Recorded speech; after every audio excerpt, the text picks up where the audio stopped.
هەروەها کە ئەسحاب الکەهف لەبەر ئەم پیاوە بەڕێزانە لە جیهەتیەوەی هەیکەلیان بۆ بکەین لە بازاڕە بڵێن ئەمە هی ئەسحاب الکەهف، خوای گەورە بەم شێوەیە بە نەمری هێشتونیەتەوە هەتا ڕۆژی قیامەت. إنهم فتية آمنوا بربهم. ئەمە کۆمەڵە گەنجێکی مسڵمانن، بەڵام خوا ئاگای لیانەیاننا لە جاهیلێتێکی قورستر لەو جاهیلێتە کوردایەتیان ئێستا، بەس خوا ئاگای لێتانەیاننا،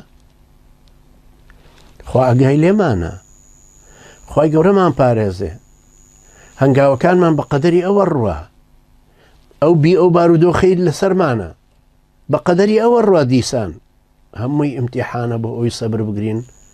خوای پەروەردگار کە ڕێساکانی گردوونی بۆ سەیدنا ئیبراهیم گۆڕی یا ناڕووکوونی بەردەن وەسەلامن عەلا ئیبراهیم، بۆ ئەم گەنجە بە ڕێزانەشی گۆڕی 300 و قسوور ساڵ 309 ساڵ خەویان لێ بکەوێ بێ ئەوەی جەستەیان بڕسێ. ئەمە ڕێز لێگرتنێکی گەورەی خواییە و بە نەمری ئەمێنەوە چیرۆکیان ئەمێنێتەوە، بە مەزن تەماشا ئەکرێن، مەجالی دەرس وەرگرتنیشن بۆ هەموو نەوەی مرۆڤایەتی بەگشتی و تەمەن نەوەی مسڵمان بەتایبێت.